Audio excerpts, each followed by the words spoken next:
Bonsoir à tous, bienvenue sur le plateau Equinox-Soir, votre décryptage quotidien de l'actualité lundi à vendredi 19h, 21h, 18h, 20h.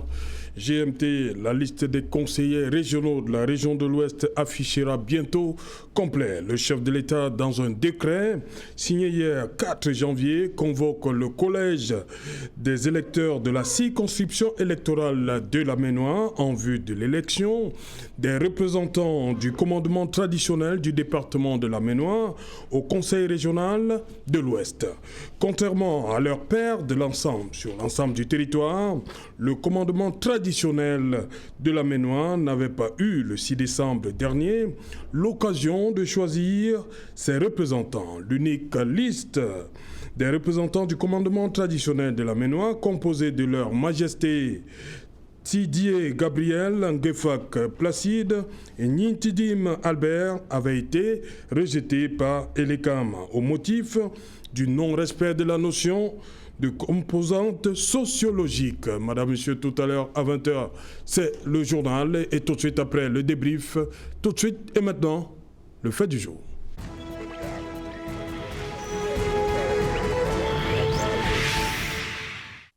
Convocation d'un collège électoral dans la Ménois. Comment comprendre après la mise en place de l'exécutif régional? Pour en parler, nous avons invité en plateau René Stéphane Ngoué. Bonsoir René. Bonsoir Serge-Alain. Meilleurs vœux, une fois de plus. Meilleurs vœux et meilleurs vœux à tous nos téléspectateurs et aux fidèles de l'émission. Donc j'ai la joie de partager les échanges dans un forum et des téléspectateurs.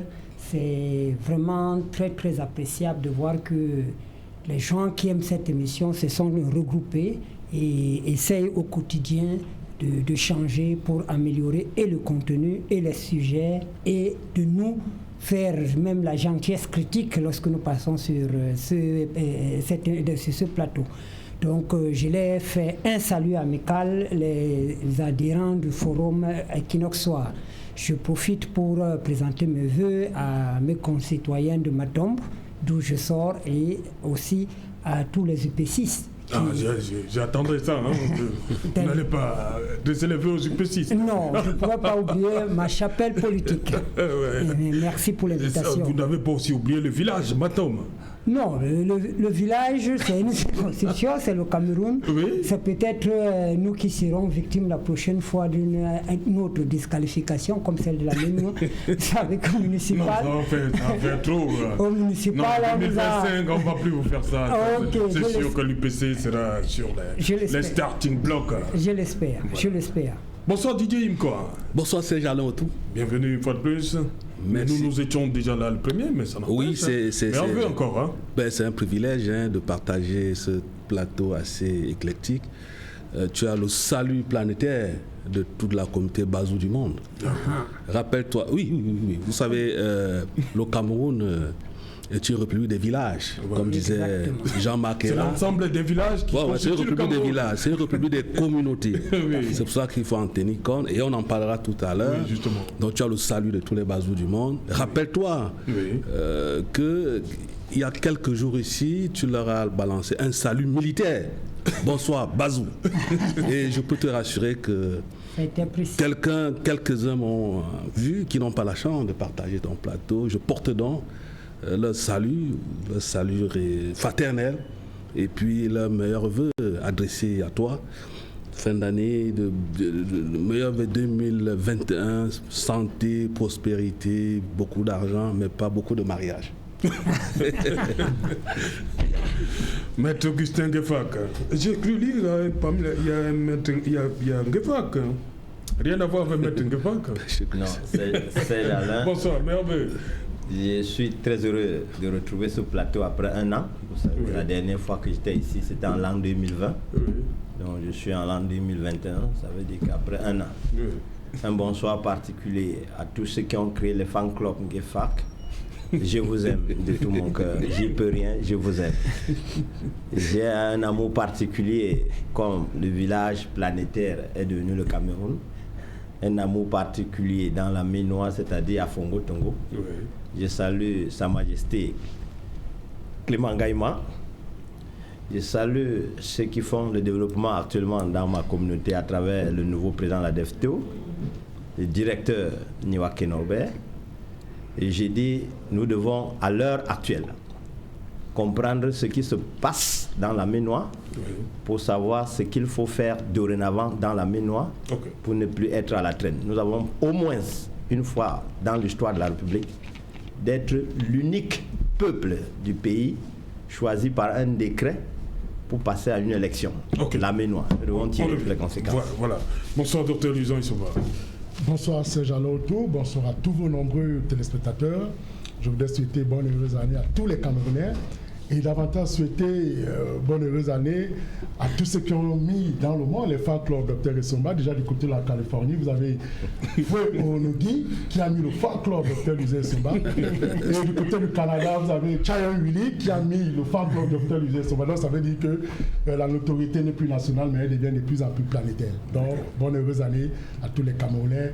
Nous espérons que la nouvelle année nous portera chance, bonheur et surtout prospérité. Voilà. Dis-nous, que se passe-t-il donc dans la Ménois, Maître Defa? Pourquoi le président est sorti pour réparer une injustice, c'est ça? Comme ça qu'on appelle ça, la sortie des lécams disqualifiants, la liste conduite par Sa Majesté Didier Gabriel? C'est Alain, j'avoue, gérer un pays, ce n'est pas facile. Gérer une communauté, ce n'est pas facile. Ce qui se passe dans la Ménois aujourd'hui, en réalité, n'est que la goutte d'eau qui fait déborder le vase. La réalité, c'est que nous avons 6 arrondissements dans la Ménois. Si vous vérifiez bien, nous n'avons que 3 places.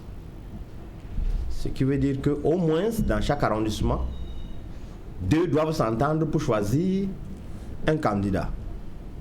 Mais la liste a été invalidée, même avant même d'être invalidée. Rassurez-vous, il n'y a pas eu de liste concurrente. Ce qui veut dire qu'au sorti des 6 arrondissements, tous les candidats chefs qualifiés ont choisi 3 de leurs membres pour faire partie de l'équipe qui devait représenter la Ménois. Mais nous ne comprenons pas comment, au sorti de ce consensus, la communauté Sanso a réussi la prouesse de dire que la composante sociologique n'a pas été respectée et que le tribunal administratif lui donne raison et que l'arbitrage de Yaoundé ne parvienne pas à valider la volonté de tous les chefs de la Ménois. Parce que rassurez-vous, c'était une liste consensuelle. Ce qui veut dire que tous les chefs qualifiés étaient rentrés en salle et on dit ce sont les 3. Alors aujourd'hui, le problème qui se pose, c'est avec la notion de composante sociologique dont les caractéristiques ne sont pas définies. Retournons juste dans l'arrondissement de Sanchou. Dans Sanchou, nous avons 2 grands groupes. Nous avons les Mbo et les c'est Bakossi. Alors, il n'y a que 3 places dans l'ensemble. Quel est le critère pour choisir le Mbo au détriment du Bakossi qui sort du même arrondissement? Quel sera le critère pour choisir le vieux dans cet arrondissement au détriment du jeune? Quel sera le critère pour choisir le jeune au détriment jeune, garçon ou bien homme, au détriment de la femme? Je pousse encore plus loin. Pourquoi choisir un homme ou bien une femme bien portant en lieu et place d'un handicapé dans cette zone? Si on veut faire juste, si on veut faire rendre justice. Donc, quelque part, vous voyez, le problème qui se pose dans la Ménois n'est qu'une petite goutte d'eau qui fait déborder le vase. J'en viens. Quel est le vrai problème? Le problème dans la Ménois, c'est celui de la répartition des grands postes de la République dans la Ménois. Voyez-vous, nous sommes 6 arrondissements. L'État se bat pour mettre à la disposition de la Ménois 6 grands postes. Députés, directeurs, ministres, PCA, ainsi de suite. 6. Mais vous savez, il y a un arrondissement qui n'a jamais bénéficié. Lequel? L'arrondissement de Fongo-Tongo. Nous n'avons jamais eu de ministre. Jamais de recteur. Votre arrondissement? Bien sûr. Oui. Et pourtant, il y a 6 postes. C'est-à-dire que dans l'équilibre des choses, ceux qui gouvernent devraient dire dans la Ménois, avec 6 arrondissements, si on donne le ministère au premier arrondissement, on doit donner le rectorat au second, on doit donner à tel, on doit donner à tel. Maître Ngefak, est-ce que Fongo-Tongo avait son représentant sur la liste des 3? J'étais pas à l'ECAM. Non, 3 chefs. Pour les 3 choisis, Fongo-Tongo consensuellement a pointé les 3. Ok. Nous ne boudons pas. Ok. Nous disons en vertu de quoi ceux-là, ils réussissent à créer ce désordre. Ok. Voilà. S'ils veulent créer ce désordre, qu'ils créent ce désordre partout. Et en disant prochainement que sur les 6 postes, s'il faut repartir rationnellement, qu'on commence aussi par Fongo-Tongo. Voilà, on va revenir en plateau parce qu'il nous attend depuis York, en Pennsylvanie. René Itamuna Bondima, bonsoir. Et bonsoir à mes chers copanélistes. Et je fais un clin d'œil particulier à ma mère Christine Bondima, qui est en ce moment en convalescence sur les côtes de Kribi. Et puis évidemment, j'envoie mon amitié et mes sentiments de bonheur, de réussite à tous les Camerounais, frères et sœurs qui sont en ce moment dans le doute, la difficulté, ou qui ont fini l'année dernière dans le deuil ou la douleur. Et donc à tous, on souhaite de bonnes choses pour 2020. Et puis on ne peut pas finir ce propos d'introduction sans dire une pensée positive à nos frères et sœurs qui sont peut-être encore dans des situations difficiles dans les hôpitaux ou en prison. Cher ami Jules, je te fais un clin d'œil, je t'aime. Voilà, René Itamuna Bondima, vous êtes du Rassemblement démocratique du peuple camerounais. Vous êtes secrétaire général adjoint RDPC de ce côté-là, leader communautaire. Bon, nous avons ici ce problème, tel qu'a décrit Maître Ngefak, 6 arrondissements pour 3 places. Et la liste a été rejetée du fait du non-respect de la notion de composante sociologique. Comment vous comprenez cette notion de composante sociologique? Merci Serge Alain Autou. J'aime beaucoup Maître Ngefak. Je devrais peut-être devenir membre de son fan club. Mais à écouter Maître Ngefak, le vase a débordé depuis longtemps. Mais à la vérité, dans tous les pays du monde, en France, aux États-Unis, au Cameroun, même en Espagne, où on a fait face à de tels problèmes de revoir la régionalisation ou les décentralisations, il est toujours question de veiller à ce que les gens soient inclus et pas exclus. Évidemment, je compatis à la peine de ceux de Fongo-Tongo qui n'ont peut-être pas de postes importants au sein de la République, mais ils ne sont pas uniques. Les arrondissements de Kribi 1er, les populations que je ne citerai pas ici pour ne pas être ici et représenter simplement ni une région, ni un département, ni des arrondissements. Il y a à Kribi 1er et Kribi 2e des gens qui me disent très souvent qu'ils n'ont jamais eu de ministre, qu'ils n'ont pas d'ambassadeur, qu'ils n'ont plus de généraux depuis la mort d'un certain général Benaé, à qui on pense d'ailleurs cette semaine, puisque ça fait 10 ans qu'il est mort. Alors ce n'est pas unique.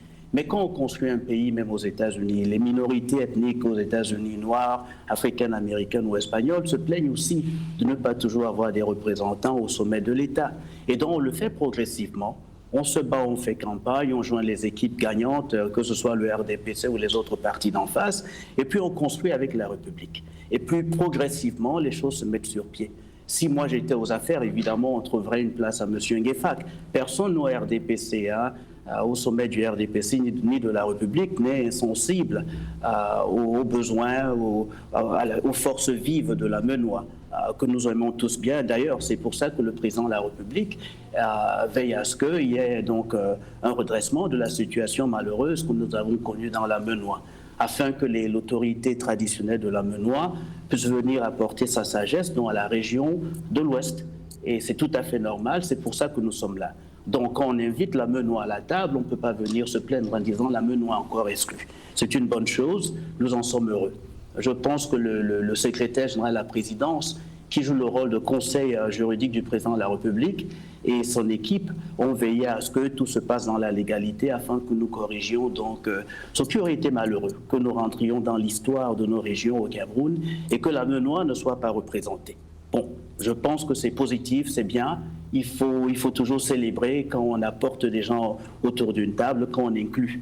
Il faut évidemment rejeter quand on veut exclure. Ici, il faut célébrer le fait que la MENOA et son autorité traditionnelle sera inclus. Ok, merci René, on revient à vous dans un instant. Un autre René va prendre la parole, René Stéphane, cette fois-ci. René, comment vous voyez tout ce qui se passe dans la MENOA? Quel regard? Mais le regard que mon parti a toujours eu de dysfonctionnement de ceux qui nous gouvernent, parce qu'on s'appuie sur des piliers faux qui n'ont rien à voir avec le système des valeurs que les nationalistes ont voulu instaurer dans ce pays. Quand on parle de composantes sociologiques, on parle de catégories, on parle du genre dans une élection, et qu'un organisme ou un organe chargé des élections comme l'ICAM applique à gauche une mesure qui n'est pas appliquée à droite, et que dans le contenu même de ce qu'on appelle composantes sociologiques, ce n'est pas clairement défini, on est dans le cafouillage où nous disons tous les jours. Parce que lorsqu'on dit aux gens, réasseyons-nous, essayons de recomposer, que ce soit la loi fondamentale du pays, pour qu'on mette un contenu à ce qu'on appelle minorité, parce qu'aujourd'hui, on est en train de créer un mosaïque de petits peuples avec des revendications communautaires qui vont nous créer tôt ou tard des problèmes. J'ai entendu Maître, dont j'ai beaucoup de respect là tout à l'heure, parler de la situation de la MENOA avec 6 arrondissements.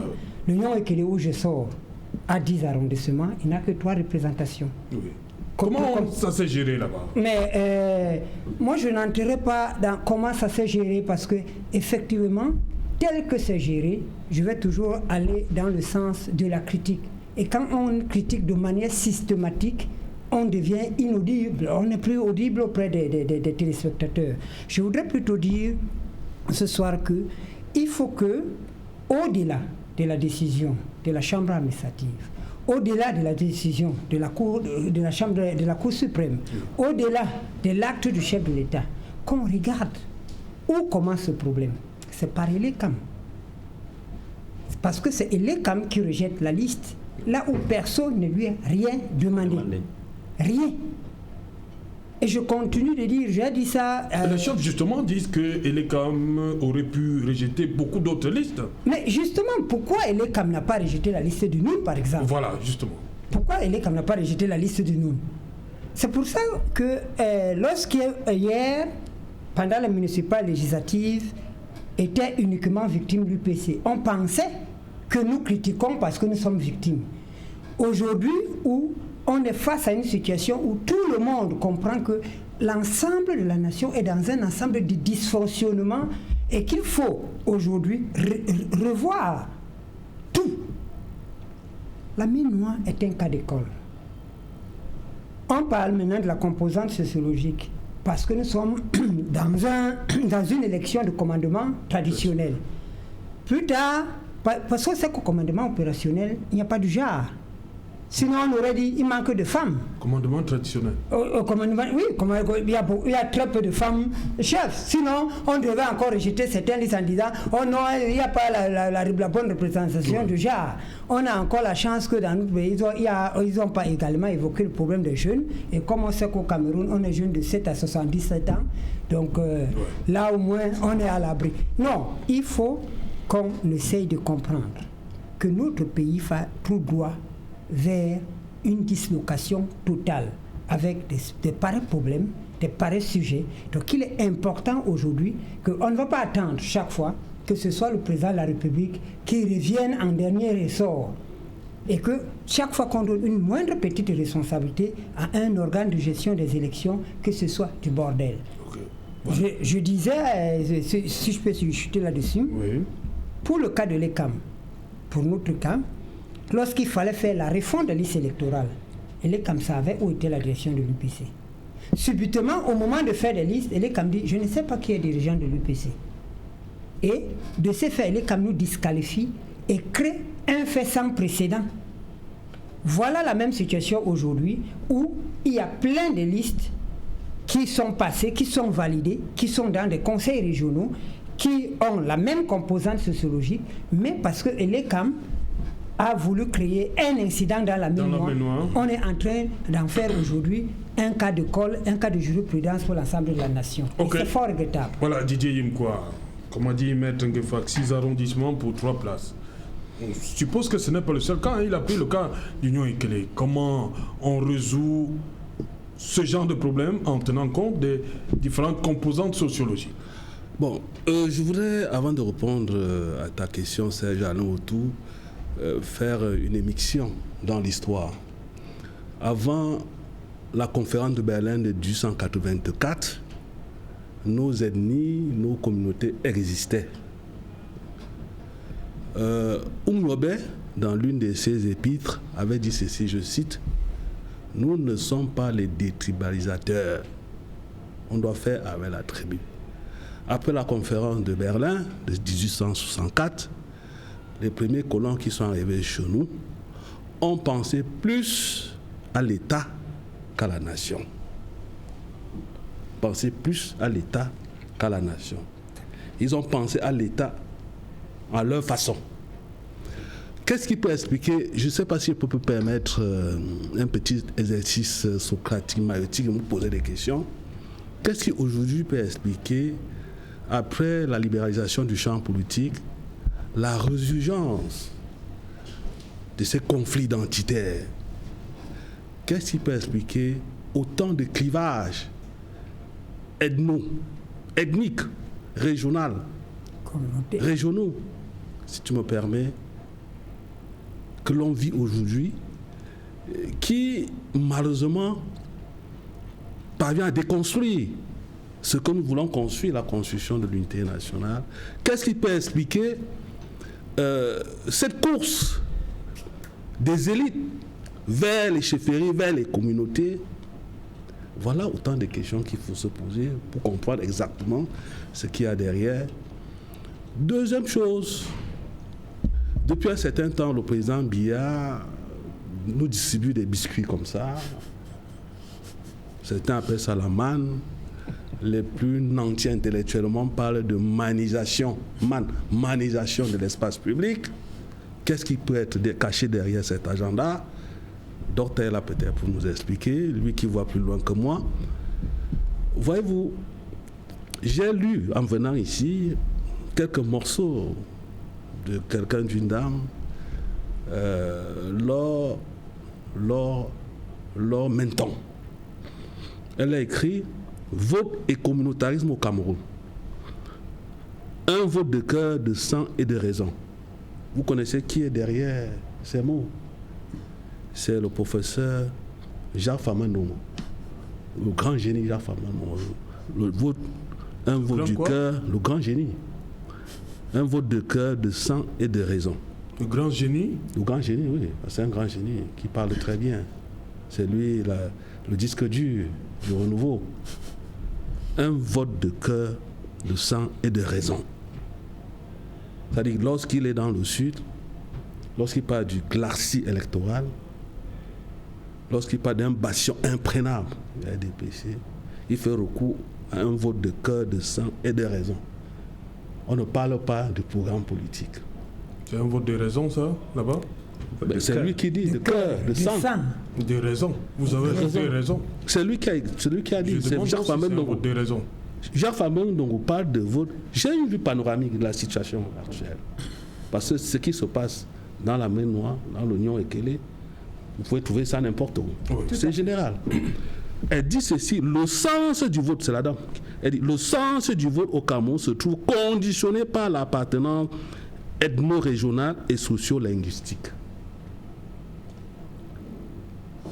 Il y a un collègue, professeur Lisa Nsomba, qui a expliqué ça par la politique d'affection. C'est le professeur Luc Sindoum. Dit-on, il doit être l'un des meilleurs politologues camerounais. Voilà ce qui explique ce qui se passe aujourd'hui. Les gens courent vers le gâteau national. Les gens sont prêts à se tuer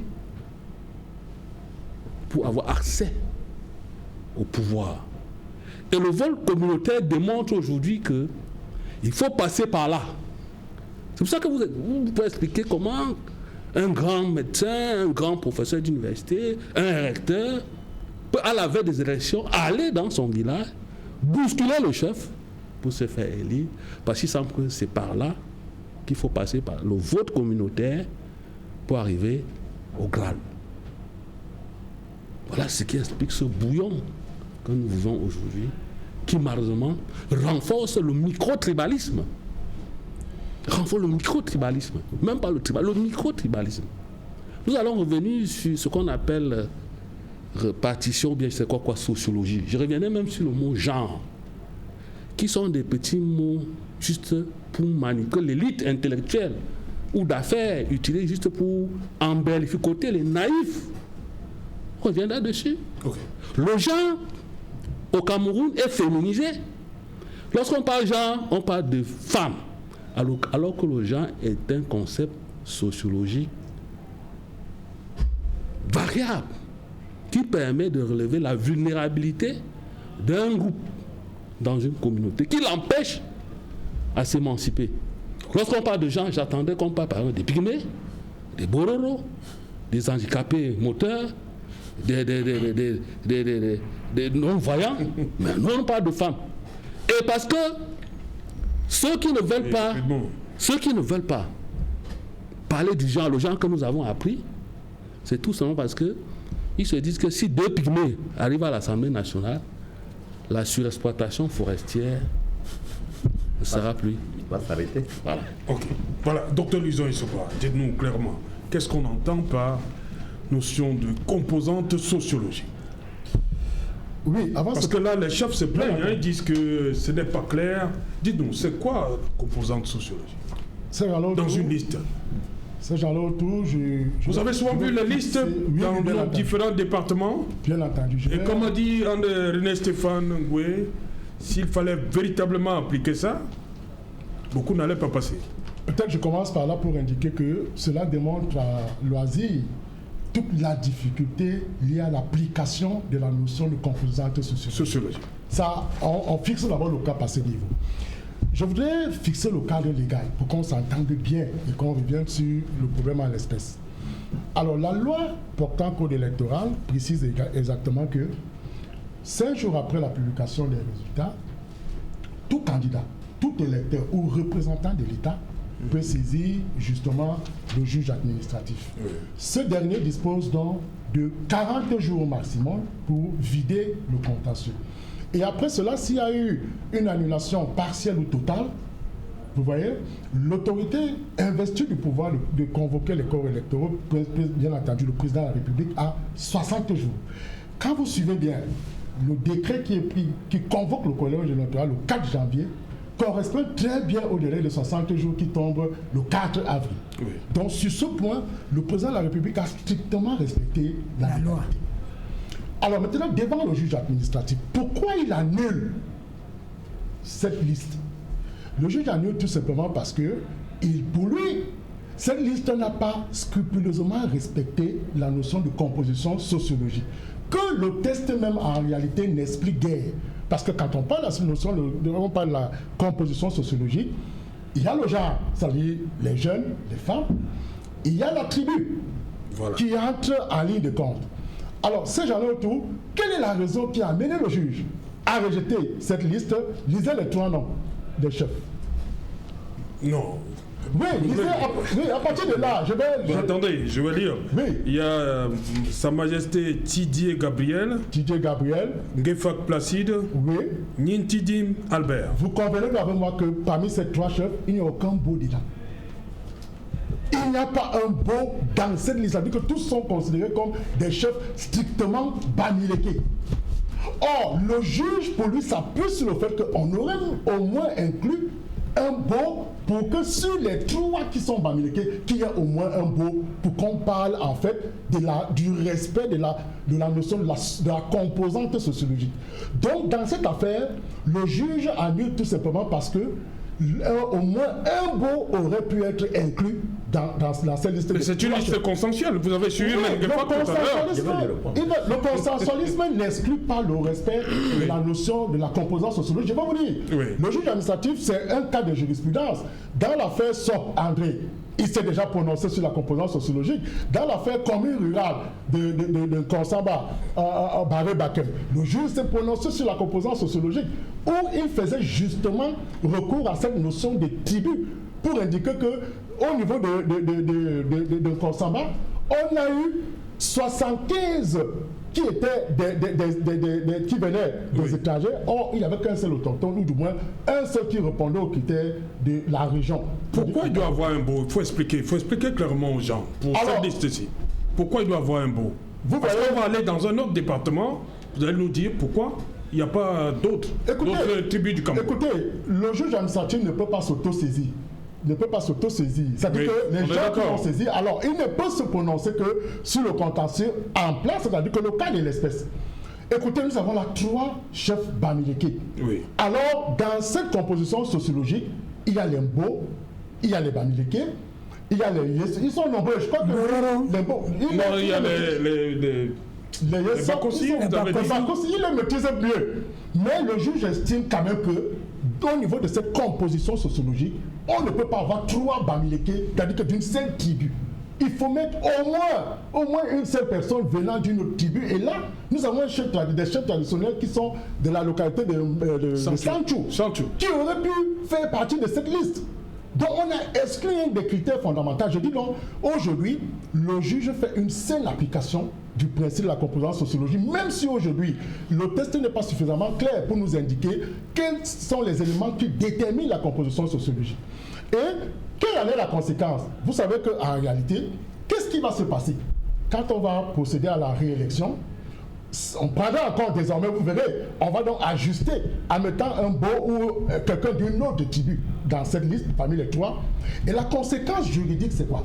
C'est que en réalité, l'exécutif régional on va procéder on va reprendre l'élection systématiquement parce que le corps électoral n'avait pas été respecté. Mais maintenant, par la technique de ce qu'on appelle le bilan avantage, est-ce que l'inclusion, en incluant de nouveaux chefs qui respectera la composition sociologique, cela peut bousculer les résultats? Non, on appelle ça la théorie du bilan avantage. Donc on ne va plus reprendre les élections pour des conséquences d'abord économiques et bien d'autres, mais aussi pour les questions de discipline du parti. Parce que vous savez qu'à ce niveau-là, c'est le RDPC qui est majoritaire. Donc voilà, Serge, allons tout expliquer sur le plan technique l'affaire qui se déroule de ce côté-là. Maintenant, Serge Alain, moi je suis très flatté par le développement fait par Dr Louison, mais il a conclu en utilisant un vocabulaire qui ne qualifie pas ce qu'il a fait.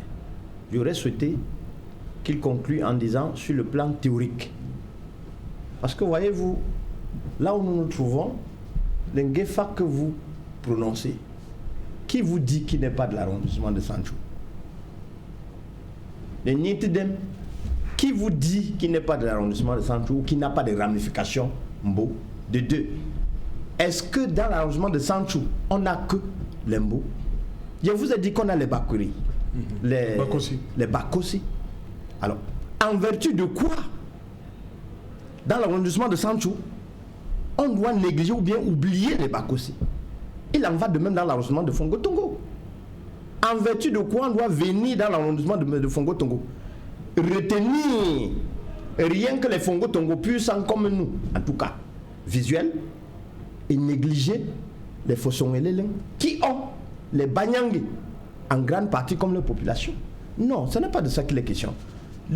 La question qui se pose est celle de savoir ceux qui ont provoqué l'annulation de ce choix. Quel est le calcul politique qui se dessinait? Pour apprécier, je reviens sur un problème. L'élément premier, ne perdez pas de vue, c'est une liste consensuelle. C'est dans un cercle fermé. C'est-à-dire les électeurs. C'est les électeurs qui ont choisi les 3. C'est les mêmes électeurs qui sont appelés pour avril 2021. Ils ont déjà choisi. C'est-à-dire qu'ils ont dit, en fonction de ce que nous voulons, dans notre maison, ceux-ci doivent aller ce jour. C'est-à-dire ils ont choisi en fonction de tous les critères. Parce que la loi ne dit pas automatiquement docteur. La loi dit autant que faire se peut. C'est deux choses différentes. La loi dit autant que faire se peut, la liste doit refléter les composantes sociologiques. Figurez-vous, ici à Douala, à côté de Douala, oui. Madame Happy, née Ngom Priso. Quand on le serait dans la liste, on a utilisé le mot Happy. Les autres ont dit non. Happy, c'est d'emprunt. Elle, c'est Ngom Priso. Ça n'a pas respecté la composante sociologique. Vous connaissez la suite de la jurisprudence. Malgré ça, c'est passé. Non. La réalité, je vous ai dit, c'est que les ennemis de la répartition équitable sont dans la minoire. Les chefs ont dit, parmi nous, voici les trois qui doivent nous représenter. C'est monsieur qui pense que la République leur appartient. Ils ont leur ami qui est assis quelque part, qu'ils veulent positionner. Ils ont fabriqué un texte pour dire qu'il sera aussi chef comme les autres. Alors la hiérarchie doit imposer cet individu, entre guillemets, parmi le collège des trois à sélectionner. Et la main noire qui doit accomplir le crime, parce qu'il faut sortir du collège électoral des chefs, on utilise donc ce fameux ELECAM pour sélectionner. Alors, je dis donc, qui peut choisir démocratiquement autre que ce peuple, cet électeur? Et l'électeur ici, ce sont les chefs, c'est les mêmes. Ce critère ne tient pas. En vertu de quoi on va aller dans l'arrondissement de Sancho, prendre les mots au détriment des autres. Mieux, pourquoi choisir un homme chez eux au lieu d'une femme? Mieux, pourquoi ne pas choisir un enfant au lieu d'un jeune? Deux, pourquoi ne même pas faire fi de tout ça? Choisir un handicapé. Je me fais bon, c'est pourquoi j'ai résumé ça au départ. Je vous ai dit, ce qui se passe, c'est la lutte des clans.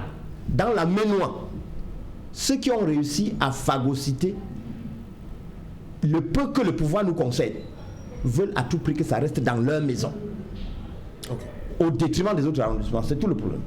Voilà, on va d'abord prendre René Itamouna, si vous êtes avec nous. Pour les chefs qui ont vu leur liste disqualifiée, ils pensent que cette décision est souvent respectée au gré des circonstances.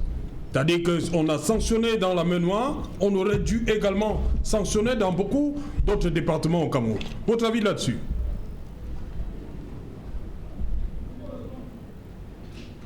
D'habitude avec beaucoup d'intérêt, ne semble pas juste dans ses propos et les exemples en manque de justesse. On ne peut pas à la fois vouloir, comme le maître Ngefak disait, que Fongo Tongo soit inclus et en même temps vouloir que l'Embo soit exclu. On ne peut pas en même temps vouloir, il a terminé son propos en proposant des jeunes ou des handicapés qu'ils soient inclus, et alors que la liste qui sera composée va être plus inclusive pour tout le monde. Non, il est bon d'inclure, il n'est pas bon d'exclure. Et dans les propos, c'était une décision consensuelle, Consensuelle veut dire quoi? Dans un pays comme les États-Unis, le pouvoir a toujours été dans les mains majoritaires de personnes d'une même couleur, et il était consensuel. Mais les Noirs pleuraient parce qu'ils n'arrivaient pas aux affaires. On ne peut pas dire c'est consensuel quand il y a trois chefs, comme le docteur Luzon et Sombala si bien décrit. Je ne vais rien ajouter là-dessus. C'est bien d'enrichir la sagesse de nos chefs en ayant à la fois les traditions Bamileke, les traditions Mbororo et le reste. Ce serait bien pour le docteur Foka d'avoir toute cette richesse-là auprès de lui. Cela étant dit, il faut être conscient du fait que les décisions de l'État, comme celle du gouvernement, comme celle-ci, qui va donc inviter les gens à voter de nouveau, sont en fait des bienfaits pour la République. On aurait pu s'arrêter là et la Ménoire aurait été exclue. Alors il faut construire et avancer. Et quand on avance, on ne va pas toujours reculer et mettre le couteau dans la plaie et le remuer encore et encore et encore et encore dans la plaie. Regardons ce qui est positif. On voit nos limites et on construit. On ne peut pas voir nos limites et dire, ben, tiens, c'est bien, je me gargarise les dents, tout est mauvais.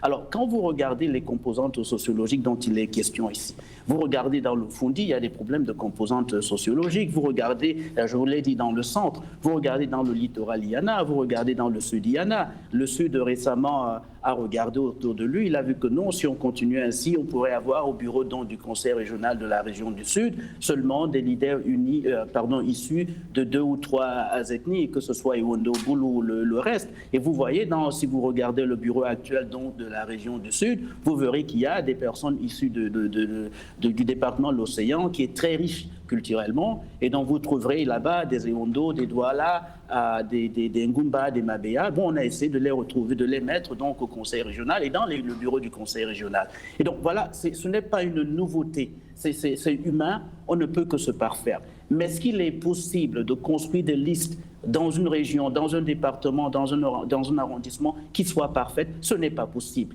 Même si on confie à M. Nguefak la composition d'une liste de celle du RDPC, je ne suis pas sûr qu'il sortirait de là avec une liste qui ferait plaisir à tout le monde. Ce n'est pas possible. Les Camerounais sont conscients dans la majorité, que le débat que nous avons aujourd'hui est certes utile, mais les débats, les soucis que les Camerounais ont, c'est est-ce que la région va me permettre de mieux vivre? Est-ce que mes enfants pourront être scolarisés localement? Est-ce que je pourrai mieux soigner? Est-ce que les entreprises seront soutenues par nos régions? Quels moyens nous aurons pour réaliser tout cela? Voilà les grands débats de l'heure. On peut passer du temps à voir si c'est légal, c'est pas légal, est-ce que sociologiquement c'est inclusif, c'est bien, il faut le faire. Et il faut veiller à ce que ce soit exclusif, comme les débats de Serge Alain-Autou. Mais les Camerounais ont pour préoccupation aujourd'hui de pouvoir manger, de pouvoir se loger, de pouvoir se déplacer, se soigner, d'envoyer leurs enfants à l'école. Et c'est dans ce grand débat-là que nous devons situer l'intelligence des Camerounais. C'est dans ce cercle-là qu'il faut situer l'intelligence des Camerounais. Vous avez parlé des genres. Vous avez inclus les handicapés, les femmes, les jeunes et ainsi de suite. On peut être beau et handicapé. On peut être une femme et beau et vouloir être inclus. Tout cela n'est pas mutuellement exclusif. Il faut pas le voir dans ce sens-là. Alors, Serge Alain, en conclusion, là, pour ce propos, j'insiste, le gouvernement regarde une région de l'Ouest qui a environ 2 millions d'habitants. Et la Menou a environ 372 000 ou à peu près 400 000 habitants dans cette région-là. Est-ce qu'on va laisser donc ceux qui représentent l'autorité traditionnelle de ce département hors du conseil régional? Et on dit non. Alors, que le tribunal administratif ait fait statuer, ait fait son travail, c'est toujours du travail humain, ce n'est jamais parfait. Vous avez aux États-Unis également des tribunaux qui parfois ont accordé la révision d'un document administratif dans un État ou qui a rejeté des résultats récemment de notre élection présidentielle dans une localité et accepté dans une autre localité par d'autres juges. Donc, il ne faut pas voir ça comme étant une spécificité camerounaise qui soit simplement mauvaise. Ce sont des défis humains. Je pense qu'on s'améliore au fur et à mesure qu'on construit. Je vais me taire en disant à mes chers amis, c'est quand même 52% de personnes dans la Menois se reconnaissent un peu comme de tradition bamileke et 45% ne le sont pas. Donc, est-ce qu'on va avoir 3 chefs qui vont au conseil régional qui représenteraient 52% de cette population-là? Bon, les tribunaux et le reste ont répondu non. On va essayer de voir comment ça va être corrigé. Mais le souhait pour moi, pour les autres, je pense, qui sont ici et qui sont au Cameroun également, c'est qu'il y ait la paix et que finalement, la région de l'Ouest se mette au travail pour satisfaire les besoins donc, de ceux qui habitent là-bas et qui voyageront là-bas. Okay. C'est ce qui est essentiel, je pense, à mon avis, Serge Alain-Autou. Merci René Itamona Bondima. René, oui, allez-y rapidement. Oui. Je veux tout simplement. Mais Nguefak a politiquement raison, mais il a juridiquement tort. Parce qu'en réalité, nous analysons cette décision de justice et ses impacts. Bien entendu, il y a 3 postes. Comme nous venons de citer tout à l'heure, vous avez vu, les 3 sont essentiellement bamileke. Or, les tribus qui sont, il y a au moins 6, comme lui-même il venait de citer. Cela veut dire que si on a un maître, on a le chef Nguefak, on aurait pu avoir un chef Bororo, un autre qui viendrait. C'est vrai que le problème se pose là parce qu'ils sont 6 tribus, mais il y a 3 postes. Mais la question ici que le juge a résolue, c'était quand même de dire qu'on ne peut pas avoir les 3 chefs qui sont des tribus Bamileke. Et d'où donc, moi je suis sur cet aspect juridique, c'est-à-dire je sors des carcans politiques, d'où Maître Gueffak a plus de percussions et de résonances. Ok.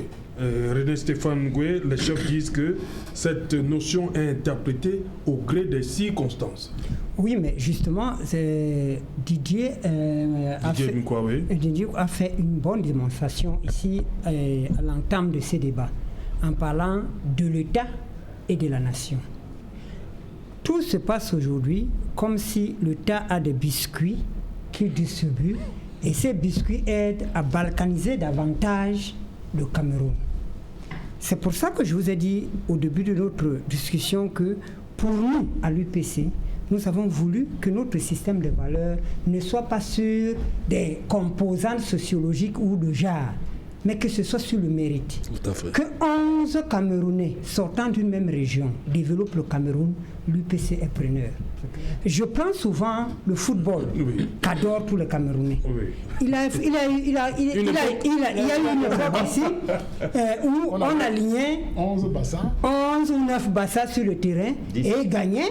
Et tout le monde jubilait. Et on n'avait pas vu du tribalisme parce que c'était un entraîneur français. Dès que l'entraîneur français est parti et qu'il y avait 4 ou 5 bassins, moins que ceux qui remportaient les titres, on a commencé à dire « Oh, c'est les bassins qui gardent l'équipe nationale, et Son ne s'entendent pas, etc. etc. » Et c'est ce genre de débat qu'affectionne ce pays. Il faut absolument que nous sortons de carcan de Ménois, on n'a pris que des chefs Bamileke, on n'a fait que les... Non, il faut qu'on se dise, comme l'a dit mon homonyme des États-Unis, quels sont les meilleurs fils de la Ménois aujourd'hui qui peuvent, à travers le Conseil régional, apporter du développement pour ces régions-là. Et pour nous, à l'Union des populations du Cameroun, nous prenons le mérite. Le mérite. On a phagocyté ce pays pendant longtemps, on a fait des choses comme ce qu'ils ont appelé l'équilibre régional, on a instauré ça même dans des concours administratifs où vous pouvez échouer à un concours avec 16 moyennes parce que vous êtes d'une certaine région et on prend quelqu'un d'autre d'une autre région avec 9 de moyenne parce qu'il est de la région où on dit non. Il y a un meilleur mécanisme pour protéger les minorités. Et lorsqu'on est une jeune nation comme la nôtre, il faut qu'on fasse attention avec des vocables. Les minorités ici, ce n'est pas des tribus, non. Les minorités, c'est des gens, comme l'a expliqué Didier lors de sa démonstration tout à l'heure, c'est des gens qui sont en difficulté. Est-ce que les Mbororo sont en difficulté? Oui. Essayons donc de faire que les Mbororo participent à l'émergence nationale. Voilà. Est-ce que les Pygmées sont en minorité? Oui. Mais on ne peut pas continuer à vivre des scènes comme celle-ci où on passe toute une soirée à débattre parce que 3 Bamileke se retrouvent sur une liste. Voilà. Moi, j'en ferai mon gouvernement avec 15 Bamileke s'ils sont capables de me refaire les routes du Cameroun, s'ils sont capables de me construire une nation prospère. On vous a compris, René Stéphane. On va permettre à Didier de placer aussi un mot avant le 20h. Didier, sur ce débat, finalement, c'est le procès de la notion, parce qu'elle n'est pas claire. Beaucoup de personnes. On n'a rien mis là-dedans. On ne comprend pas. Quelqu'un appelle ça le Cameroun de l'entre-deux. L'entre-deux. Oui, le Cameroun de l'entre-deux. Ça, c'est encore le professeur de Xinjiang. À l'époque, il n'était pas encore très peu de Paul Biya. Il a produit une littérature assez dense. Le président. Le président. Ça dit, quand c'est bon, on utilise, quand c'est pas bon, tu vois, on cache un peu, voilà. Donc, pour expliquer, cette histoire de représentation sociologique est une bombe à retardement. Tout à fait. Nous avons des facteurs comme les mariages exogamiques, les mariages intertribaux. Nous sommes dans un monde en circulation. Les gens se déplacent, s'installent. Il va arriver un moment où on ne pourra pas, même avec les tests d'ADN, définir qui est exactement Bazou, qui est Bahok, qui est Balengou. Pendant longtemps, cette histoire a marché parce que nous étions dans le régime du parti unique. Aujourd'hui, nous avons 365 partis. Ça ne peut plus fonctionner comme ça. Et le vote chez nous, comme a dit encore le très brillantissime professeur Jacques Famendongo, c'est le marché. Brillantissime? Oui. Lui aussi? Oui, le professeur Jacques Famendongo. C'est un brillant intellectuel. Oui. Il a dit que le vote, c'est un marché politique. Les élections, c'est un marché. Or, on sait que la loi qui régule le marché, c'est la loi de l'offre et la demande. Quand la demande est colossale, l'offre est petite, c'est la guerre, c'est la concurrence. Et c'est ce qui se passe aujourd'hui. C'est ce qui se passe aujourd'hui. C'est ça la politique. La politique de l'affection a pris le pas sur la politique, sur les luttes programmatiques, l'idéologie. Je vote mon frère. Lorsqu'il y a un vote, l'électeur est un héros identitaire, héros avec AUT. L'élu est le plénipotentiaire de sa communauté. Il va capter le patrimoine public pour ramener au village. Donc s'il n'est pas élu, c'est le village qui perd.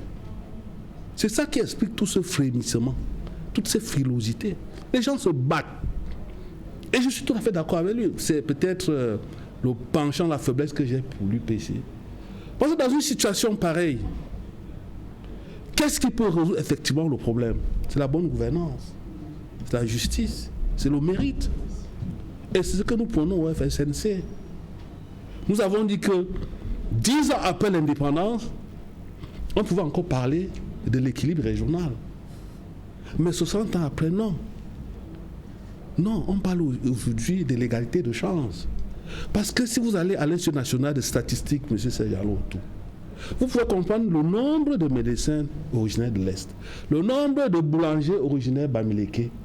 C'est trop facile de remonter les dépressions, les clivages. On sait ce qu'il faut faire. S'il n'y a pas assez de médecins chez les Moundans, on sait ce qu'il faut faire.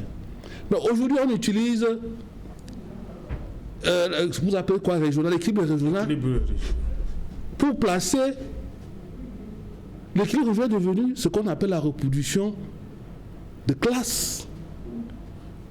C'est les enfants de tel, c'est les enfants de tel. Ce n'est plus ça l'équilibre régional. À l'ENAM, c'est grave. C'est une distribution entre les réseaux, entre les clans. Voilà, merci. Il faut sortir de là et aller vers le mérite. On va revenir après le journal parce que dans un instant, c'est le journal. Dans un instant, donc, madame, monsieur, c'est le journal de JBB, Julien Berthe Bissaï. Avant cela, avant JBB, c'est la pub. Et moi, je vous retrouve après.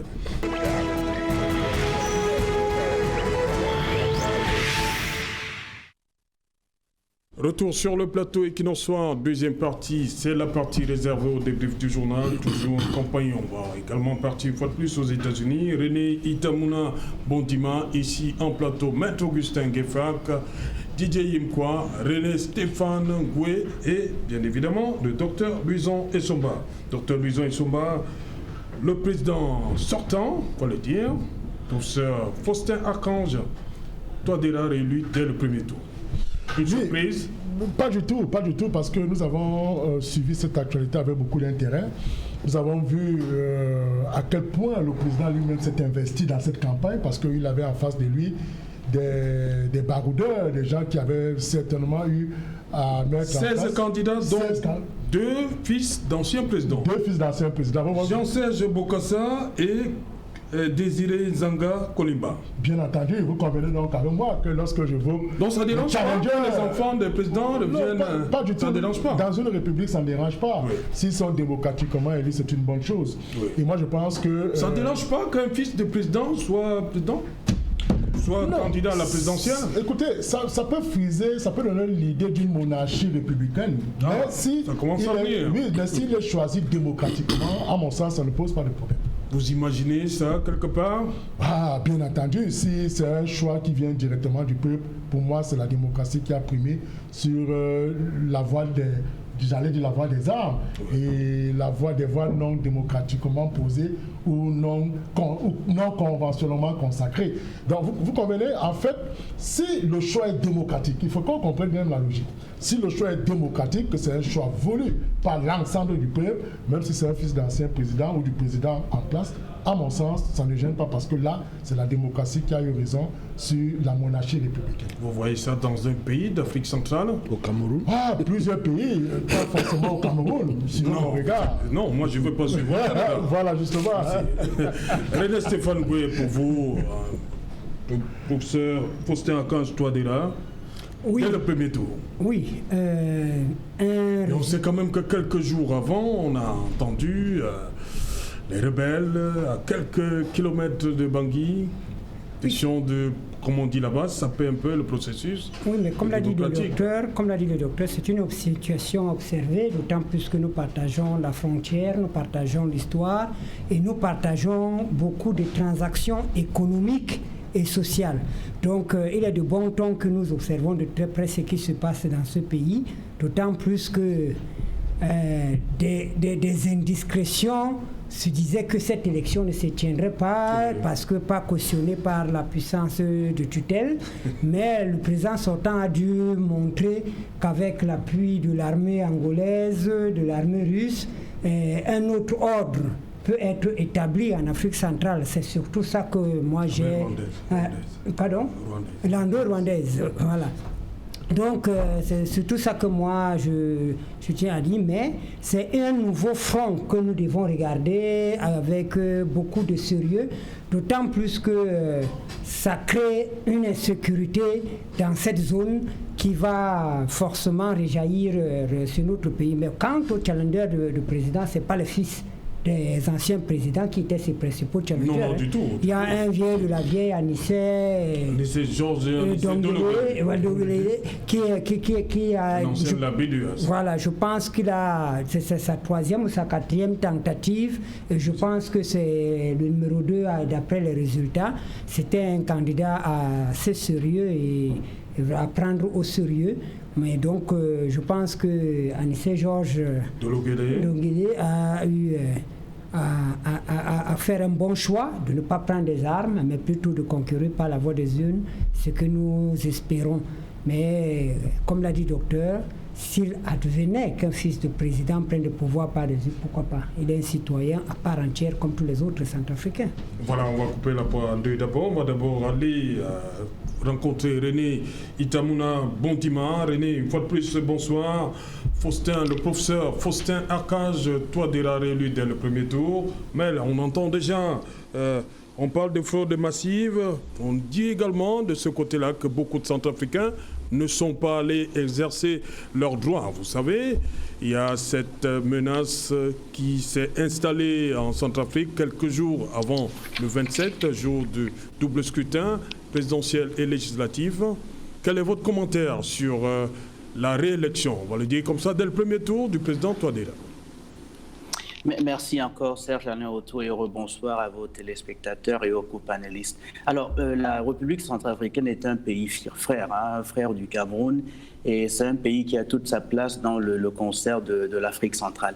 Donc, au sortir d'une élection comme celle-ci, on doit déjà se féliciter qu'il y ait eu une élection dans la paix et la sérénité, qu'il n'y ait pas eu de tirs d'armes à feu. Et voilà, donc ça c'est la première chose. Et on est content que les Centrafricains, dans leur majorité, aient pu voter et que le résultat soit aujourd'hui prononcé. Si les Centrafricains ne sont pas heureux de leur résultat, ils connaissent les recours qu'ils doivent prendre.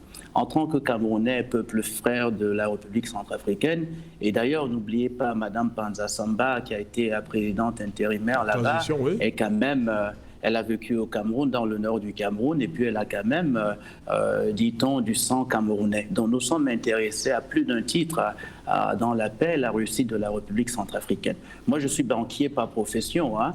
On ne veut pas investir au Cameroun si la Centrafrique continue dans le flanc du Cameroun à causer des troubles.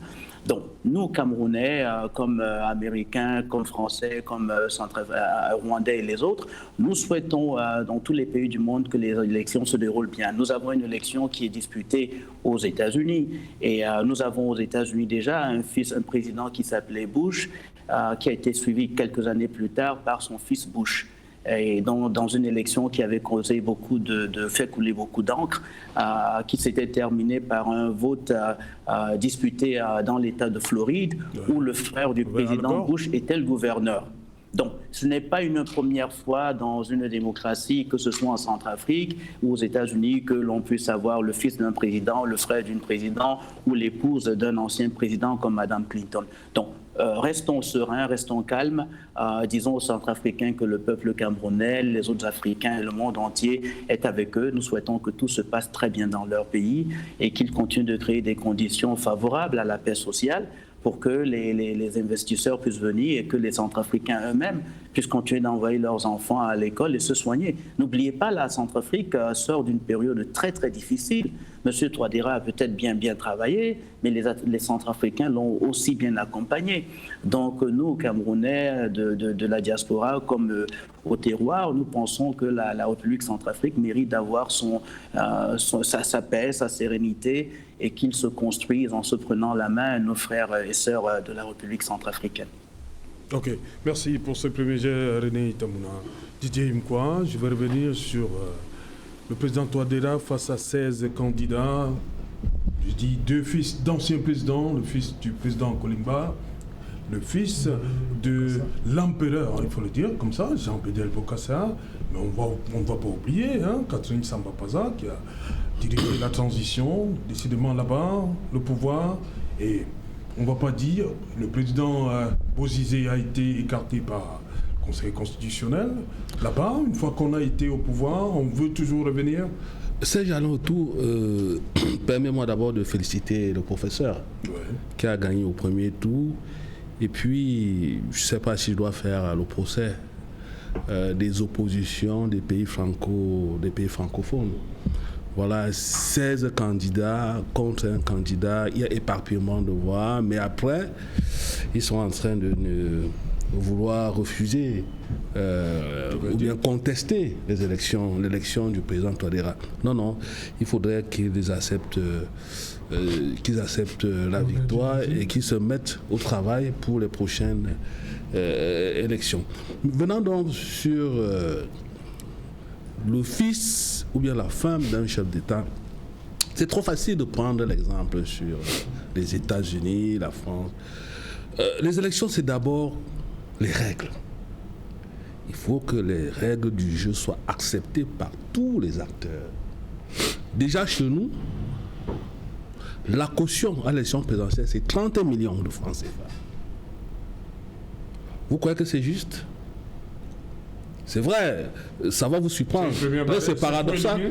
Bien sûr, oui, c'est paradoxal qu'un militant du FSNC puisse tenir ce genre de langage, mais je suis un allié, pas aliéné, mais un allié objectif. Je peux vous rassurer qu'en 2025, avec une caution de 30 millions de francs par candidat, vous n'aurez pas 5 candidats. Le Covid va nous suivre jusqu'en 2025. Vous parlez du Cameroun ou d'un autre pays ? Je parle du Cameroun. Donc, en 2025, c'est 30 millions, il n'y aura pas 5 candidats ? Mais c'est beaucoup.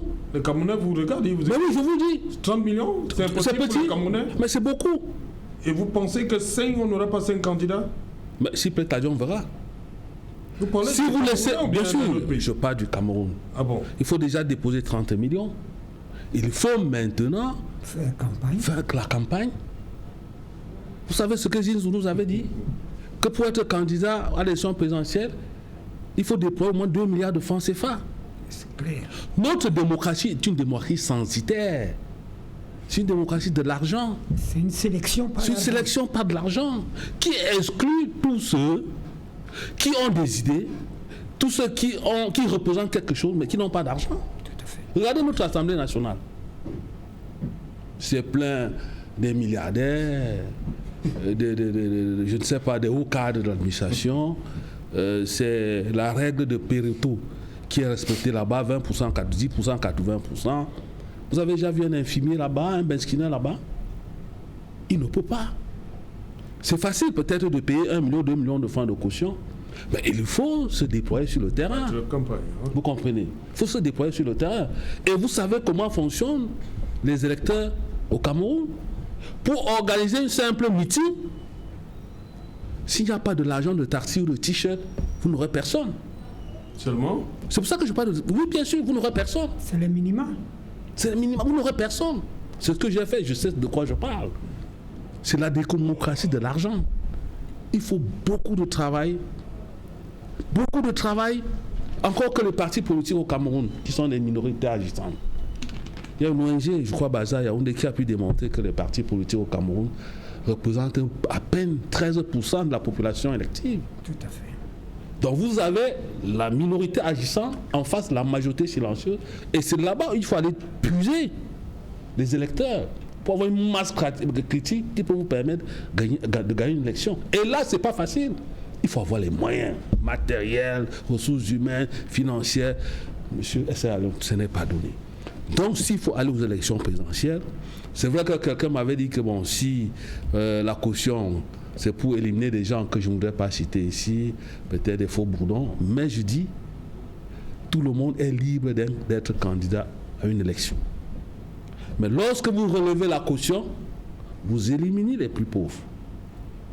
Et ce n'est plus équitable. Okay. Maître Gueffak, président Touadéra, un nouveau départ pour la Centrafrique?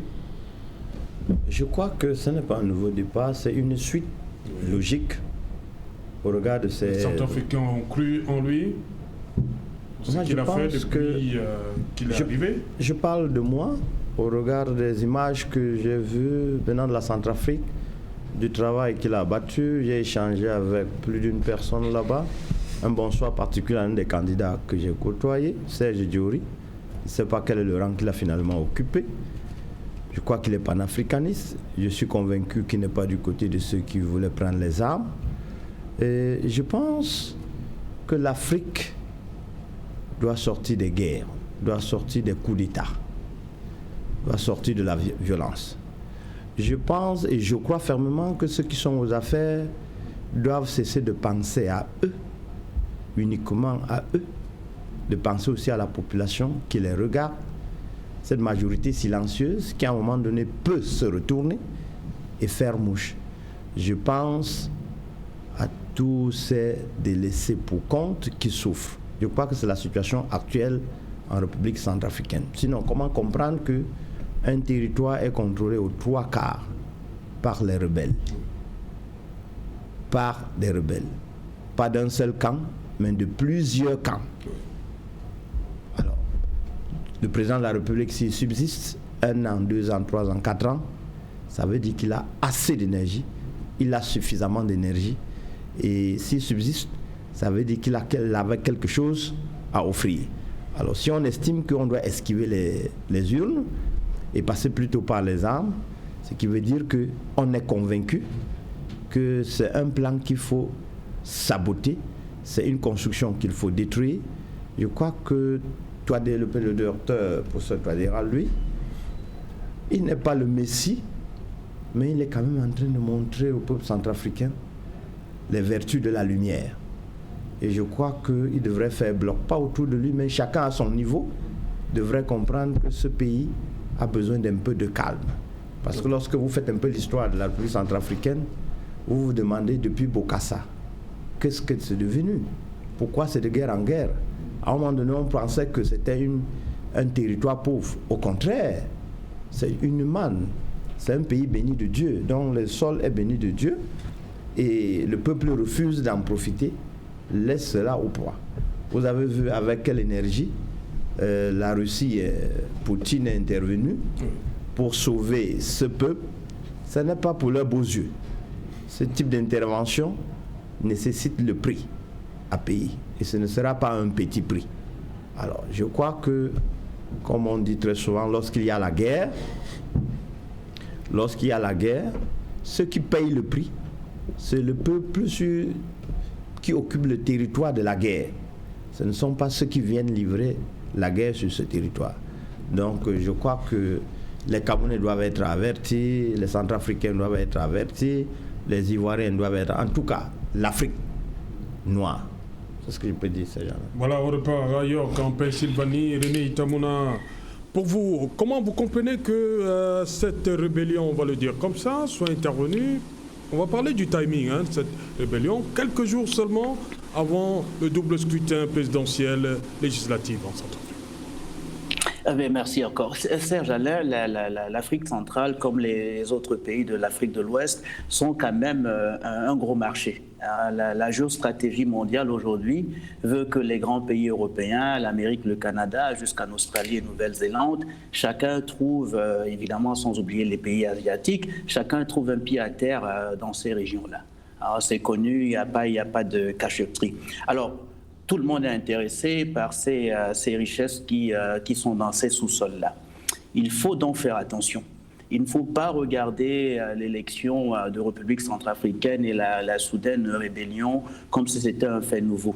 Quand les gens se préparent à des élections, quelqu'un disait tantôt, on cherche des financements. Ça coûte cher de devenir président d'un pays, et puis non seulement en trésor, mais ça coûte aussi en relations. Il faut nouer des relations avec les forces en présence dans son pays, les forces extérieures dans son pays, et donc on retrouve de l'argent, on retrouve des intérêts financiers quand même certains. Et quand ces gens-là ne pourraient pas arriver aux affaires, il faut bien qu'ils expliquent à leurs amis, à des partenaires comment et pourquoi les choses n'ont pas marché. Mais redevenons sereins et redevenons simples pour ce qui est pour l'intérêt des Camerounais et des Centrafricains.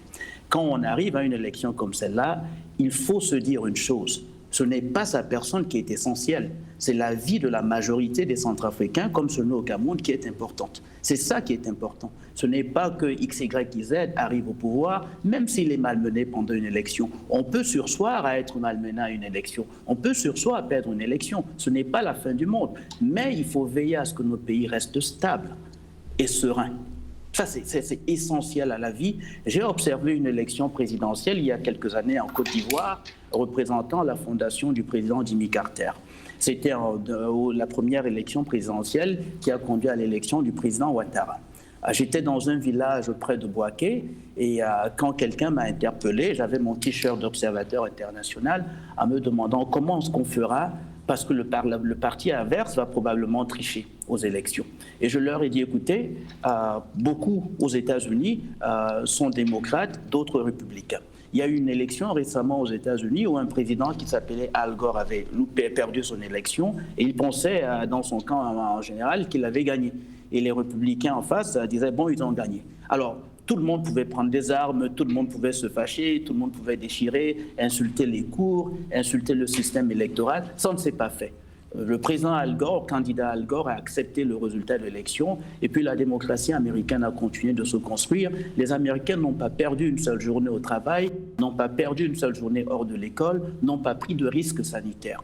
On ne peut pas continuer dans ces approches-là. On peut perdre une élection, on peut justifier qu'on aurait perdu parce que la commission électorale ne nous était pas favorable, parce que on peut l'accepter, on peut le comprendre. Mais il faut garder ces débats-là dans les tribunaux, il faut les garder sur des chaînes de télévision, des plateaux de télévision comme ici, à la radio, sur des plateaux académiques dans les universités, étudier et continuer de s'améliorer. C'est comme ça qu'on bâtit des démocraties. On ne sort pas ex nihilo comme ça pour construire des démocraties qui sont stables. Il faut qu'il y ait des challenges. Alors, un copanéliste... René, une minute. René, une minute. Oui. Une minute, vous parlez d'accepter. Pourquoi le président Trump a du mal à accepter qu'il a perdu ? C'est évidemment, merci de faire ce clin d'œil-là, et c'est la réalité humaine. Hein. Tous les êtres humains aux États-Unis, comme en France, comme ailleurs, sont pareils. Ils aiment le pouvoir et quand on a le pouvoir, on aime le garder parce que c'est beaucoup d'honneur. Qui ne veut pas la lumière qu'apporte le pouvoir? Pour ceux qui aiment du bon vin dans les palais présidentiels, le bon vin est servi, on est apprécié, on passe sur toutes les chaînes de télévision, on vous aime, on vous dit vous êtes le plus beau, vous êtes le plus grand, vos enfants les meilleurs. C'est ça, tout le monde aime ça. Mais la réalité est qu'il faut s'éloigner de ces théories-là où on parle seulement d'une personne. Battons-nous ici pour vérifier, prouver que l'idéologie, les plans, les politiques que proposait l'opposition centrafricaine auraient été meilleurs. Que Touadéra ou XYZ le remplacent, c'est secondaire. Il faut centrer le développement de nos pays africains sur les hommes, sur les pays, sur les institutions et pas les hommes. Et vous voyez, Serge Alain, vous avez raison de faire remarquer, le président actuel des États-Unis, il se plaint parce qu'il n'a pas les rênes entières du système électoral, mais il s'en ira.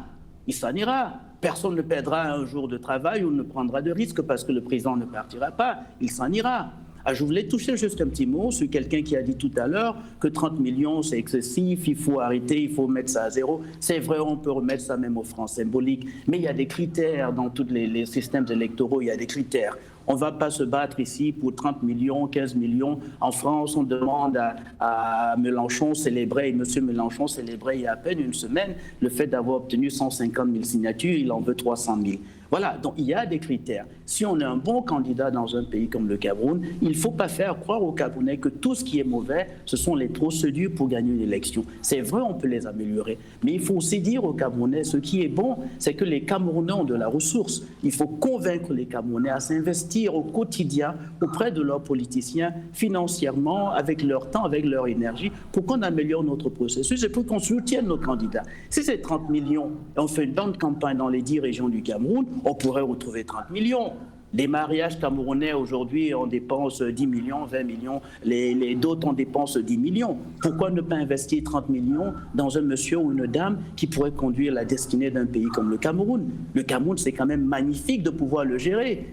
C'est quand même un très très beau pays. Qui ne veut pas gérer le Cameroun? Dépenser 30 millions avec un grand nombre de ses citoyens, c'est un honneur de pouvoir le faire. Il faut se battre pour gagner l'estime des Camerounais. Il faut quand même élever les enjeux. Donc, tout n'est pas mauvais dans nos pays, il y a quand même de très bonnes choses. On prie que la Centrafrique se remette rapidement au travail. Il ne faut pas, même nous, contribuer à ce que le débat en République centrafricaine soit un débat qui mène la Centrafrique en arrière. Il faut mettre la Centrafrique, nos amis et frères, dans un débat qui est positif. Comment on construit le lendemain de la République centrafricaine, avec ou sans Touadéra? Dans ce cas de figure, il a gagné. Mais comment nous, Camerounais, du Cameroun, de la diaspora, allons contribuer? Comment les entreprises, les institutions internationales vont continuer d'accompagner, pas le président Touadéra, mais la République centrafricaine et le peuple centrafricain. C'est ça qui est important. Hein. Gardons toujours, moi je recommande, nous au RDPC, ici comme ailleurs, on essaye de garder ça à cœur. Il faut mettre l'homme et la femme au centre du développement. Tant qu'on ne met pas l'homme grand H et la femme grand F au centre du développement, on passe à côté.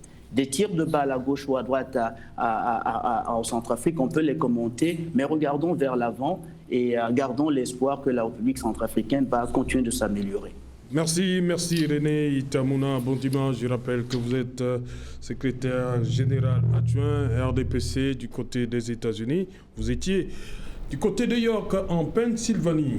Bon, d'abord, Dr Louison Nsoma, qui avait intérêt à perturber la présidentielle. Pourquoi cette subite rébellion? Oui, bien entendu, vous savez, aujourd'hui, nous sommes à l'ère... Déclenchement subit de la rébellion. Pourquoi? Oui, un peu comme le disait un grand maître, le professeur Marcelin Guela-Banda, qui disait que nous sommes à l'ère du pouvoir contesté. C'est-à-dire que tout est contesté aujourd'hui et vous vous souvenez que cette élection, il y avait déjà, s'il n'y avait pas eu cette intervention forte de la Russie et bien d'autres États, on serait allé dans un boycott total. Et Dieu merci que toutes les velléités, les tentatives de déstabilisation ont été maîtrisées et cette élection s'est tenue, vous voyez, au premier tour. C'est-à-dire que la majorité s'est subitement et immédiatement dégagée et le professeur l'a emporté, comme je le disais tout à l'heure, devant des challengers de grosses légumes qui ont justement proposé quelque chose d'alternatif, mais ce que Touadéra, le professeur, avait mis en place m'a semblé être une opportunité pour justement gagner cette élection. Voilà, Stéphane Goué, je reviens sur, je ne sais pas si c'est partout, on dit que la majorité, il y a beaucoup de Centrafricains qui ne sont pas allés voter du fait de cette rébellion qui s'est déclenchée quelques jours seulement avant la présidentielle et le double scrutin présidentiel et législatif. Oui, c'est possible. Est-ce que ça met en la légitimité de l'élection du président Touadéra? Du tout. Est-ce qu'elle est remise en question? Non, du tout.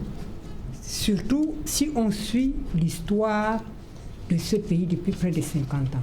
Vous l'avez dit, depuis Bokassa, il n'y a plus jamais eu de stabilité en Centrafrique. Et il n'y a eu jamais aucune élection où l'ensemble du pays s'est mobilisé pour des élections. Donc il faut absolument... Les évêques centrafricains disent que 70% du territoire est contrôlé par les groupes armés.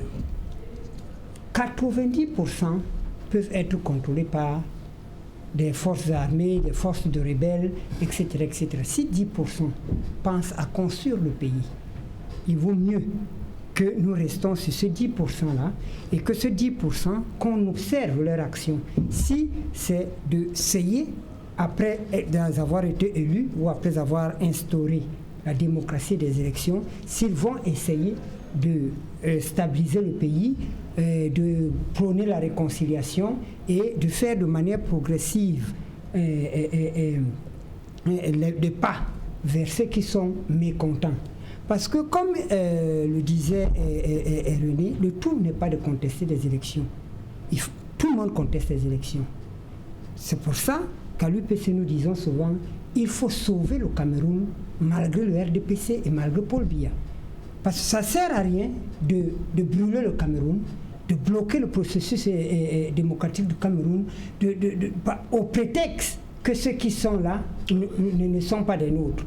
Donc c'est important, il a cité le cas El Gore, Trump dernièrement avec Hillary Clinton, on parlait d'un bug informatique par l'Union soviétique qui aurait favorisé l'élection de Trump. Aujourd'hui, Trump parle d'une autre. Donc il y a forcément des contestations, même dans des vieilles démocraties. Mais là où moi je voulais revenir, où je ne suis pas d'accord avec lui, c'est la sélection par l'argent. Il a parlé de la dot, de ceci, cela. À partir du moment où on a 30 millions et qu'on veut les investir pour son pays, on ne vous empêche pas.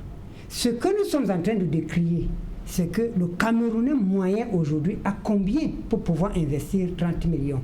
C'est-à-dire que l'argent ne doit donc pas être un blocage pour ceux qui peuvent valablement gérer ce pays ou proposer quelque chose. On ne dit pas, si maître à 100 millions à investir aux élections au Cameroun, on ne lui dira pas non. Mais si M. Ngoué n'a pas 30 millions, est-ce que c'est pour cela que je devais être disqualifié pour prétendre gérer mon pays? Donc voilà toute la problématique au niveau de l'argent et des élections en Afrique. Donc, moi je pense que pour clôturer un peu avec le cas centrafricain, l'histoire de la République centrafricaine nous interpelle. Pas seulement parce que nous partageons la frontière, nous partageons des familles, nous partageons l'économie, mais parce que, de la même manière, nous disons que 90% n'ont pas participé. Il y a une tranche de Camerounais qui n'ont pas participé aux dernières élections présidentielles parce qu'il y avait des troubles dans le nozo. Donc, il faut qu'on se dise que je ne suis pas chrétien, mais c'est les chrétiens qui disent là où 2 ou 3 prient pour le Seigneur, Dieu est avec eux. Donc il faut que les gens se disent que l'absence des uns ne fait pas forcément que le pays cesse de fonctionner ou cesse de donner de l'espoir à ses concitoyens. Il faut absolument qu'on se mette en ordre de bataille en se disant, il faut, quel que soit ce qu'il y a, il faut que nos pays continuent d'exister. Qu'il y ait des patriotes qui pensent à développer nos économies et que, d'une certaine manière, demain soit meilleur. Oui, moi je voudrais revenir sur les élections. J'ai parlé de la démocratie censitaire. Le représentant du RDPC qui vit aux États-Unis, peut-être il oublie, peut-être à dessein, que celui qui est en train de partir a été voté, je crois, par 20% de suffrages valablement exprimés. 20% d'électeurs. Et le boycott a été étudié scientifiquement par des hommes de science, si tu me permets la tautologie. Monsieur Serge Alain Autou, si vous prenez 10 personnes en âge de voter, vous aurez au trop 5 qui iront mettre leur bulletin de vote dans l'urne. Les raisons sont multiples. Ça peut être le rejet systématique du système. Permettez que je lise les stats en Centrafrique. Inscrits 910 784, votants 695 019, bulletins blancs 52 170, taux de participation 76,31%, suffrage valablement exprimé 642 956. Que fait-on de ceux qui ne sont pas Le suffrage valablement exprimé, c'est sur le nombre d'inscrits. Oui. Vous croyez que la population de Centrafrique est moins d'1 million d'habitants? C'est ce que je suis en train d'expliquer. Oui.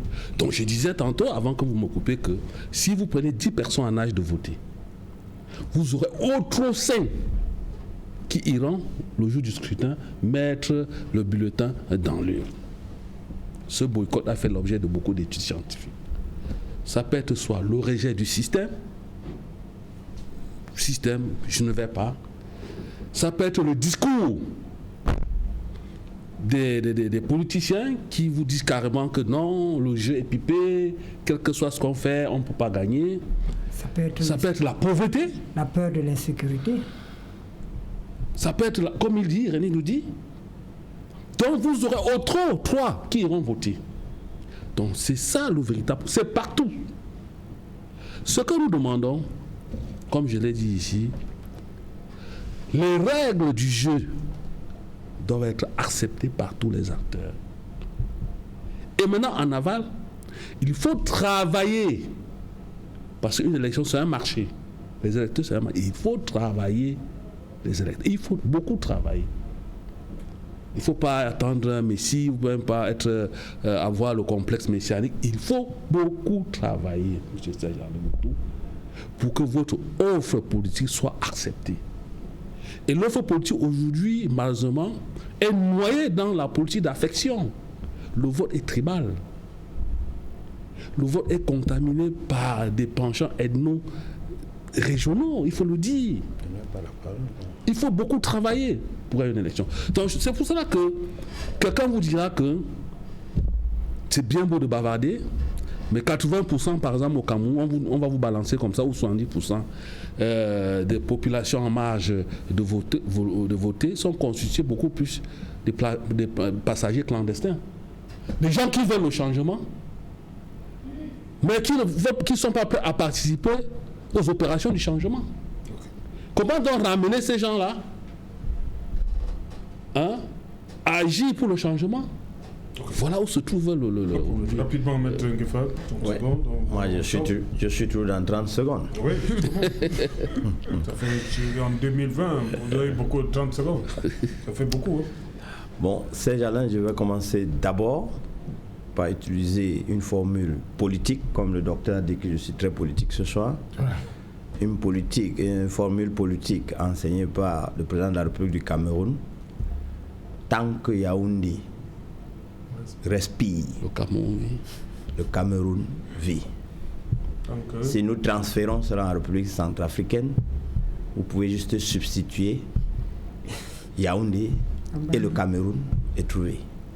Ça veut dire, tant que le siège des institutions n'est pas touché, la République, elle fonctionne. C'est ce qui s'est passé en République centrafricaine. Deuxième chose, nous sommes presque 30 millions au Cameroun. Mettez 20 millions ou 15 millions en âge de voter.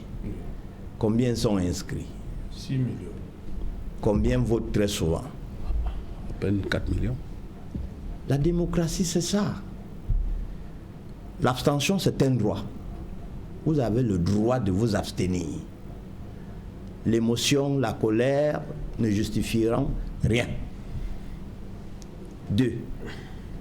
Vous êtes libre de créer le désordre dans une zone.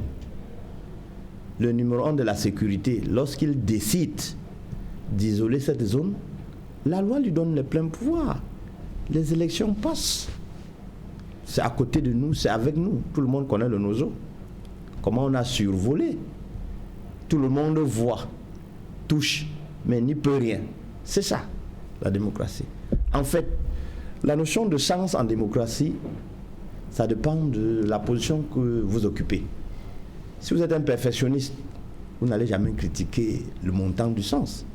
Mais si vous êtes un conservateur ambiant, vous allez trouver cela à la portée de votre main.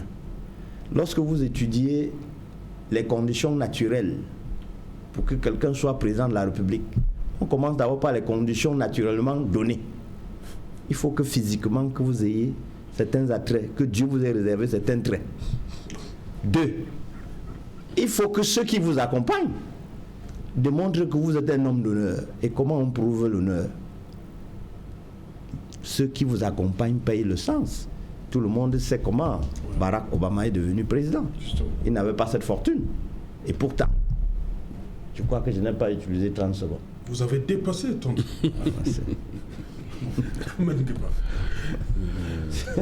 Et pourtant, chuté rapidement. J'ai chuté. Ah, ok. C'était juste Merci. pour répondre. Voilà, Donc, une citation pour sortir, Dr Lusa Issomba. Pas- Qu'est-ce qu'il dit, Gorbatchev? Je ce me soir? réserve pour cette première édition, j'attends la prochaine. Ah, ok, merci à vous. Merci, Dr Lusa C'est Issomba. moi. Merci, Maître Ngefak. Merci, Didier Imkwa. Merci, Serge. Merci, René Stéphane Goué. Merci, Serge. Union des populations du Cameroun. Hein. un bonsoir particulier au maire de Mélon, Pétéjean. Oui, qu'on a vu dans le journal de Junel Berthe et Bissac. Merci. On dit également merci à René Itamouna Bondima depuis la Pennsylvanie. Madame, Monsieur, nous sommes arrivés au terme de cette édition. Bonsoir, Ngele Mendouka.